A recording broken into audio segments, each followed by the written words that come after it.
super speed, super speed, super speed. You win the toss.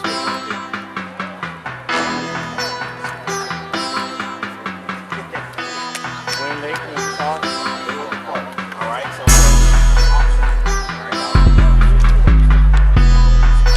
proceed. All right, there you go. So what ball you guys want to defend? Yeah. Okay, so put your back there. So you got to put it back there.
Super speed, super speed, super speed,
DuvalSports.com, DREAMKINGFILMZ. We're here with the head coach, Cameron of the Twinlakes Wolves. Coach, how does it feel to get this victory tonight? You take down the Giant and Gilbert Panthers 71-0. How does it feel? It took a long time coming, but these kids worked their tail off all season long. And they deserve every single minute of this game. Yes, sir. Coach, you advanced to the city championship second time in school history. I'm sorry. How does it feel to advance to the city championship 2 out of the last 3 years? Feels good. We've only lost one conference game the last 3 years, and we're ready for anybody. Yes, sir. Coach, talk about that time in the second half Gilbert was trying to come back as they ran that kickback. Talk about that time and let us know what the team was going through. It's kind of a heartbreaker for the team, but we knew that we had the defense to stop these guys, so we knew we could still win this game no matter what. Yes, sir. Coach, number 7 punched it in down there in the goal line several times. Can you give me something on your offensive line? Offensive line been playing great. Been able to push people around all season long, and they showed it tonight with these big boys with Gilbert. And I will have to tell you, Matthew Gilbert is a great, fantastic team. The coaches are doing a great job and everything. I applaud them for a great game. Yes, sir. Coach, give me something on that defense, how they was able to hold off all those Panther playmakers. Well, all season long, we've only allowed 6 points in division play. And you can see we allowed them, I think they scored 14 points tonight. And we got a defense that will match up to anybody in the city. Yes, sir. Coach, like I say, you advanced to the city championship 2 out of the last 3 years. You knock off a Giant and the Gilbert Panthers. Once again, what does this mean for your program? We're moving up and up and up every single year, getting better and better, and we plan on continuing the legacy next year. Yes, sir. DuvalSports.com, DREAMKINGFILMZ. We're here with the Twinlakes Wolves. Great victory tonight, and good luck next week, Coach. All right, go Wolves! DuvalSports.com, DREAMKINGFILMZ. We're here with Walter Koch, running back of the Twinlakes Timberwolves. Walter, congratulations on y'all victory tonight. Y'all knocked down the Giant and the Gilbert Panthers. How does it feel to get this victory? It's just a relief to the team who grinded all season. You know, we just got to continue and stay humble. Yes, sir. Y'all advance to the city championship next week against Fletcher. What does it mean for y'all program to reach that mark 2 out of the last 3 years? It's a great thing. We just got to stay humble. Yes, sir. Walter, you scored 2 times down there in the red zone. Can you give me something on your offensive line? They've been grinding all season. They grinding in the red zone. That's what we do. That's what we do in practice. Yes, sir. On that first touchdown, it was maybe like a 3-yard carry. Can you talk about how much confidence your head coach got in you to put the ball in the paint when y'all get down there, as well as walk us through the touchdown when you scored? It was nothing but trust. We trusted each other all season. He gave me the ball and I did what I had to do. Yes, sir. Walk us through that second touchdown you had. It was just, I don't know. It was God. Yes, sir. Give me something on your defense, Walter. They held off a lot of Panther playmakers. We had to do it. Nobody else would do it, so we had to. Yes, sir. Walter, one more time. Y'all reached the city championship 2 out of the last 3 years. What does it mean for y'all program? It's a relief. You gotta stay humble. Yes, sir. DuvalSports.com, DREAMKINGFILMZ. We're here at the running back Walter Koch of the Twinlakes Timberwolves. Great victory tonight and good luck to the rest of your season. Thank you. Appreciate you.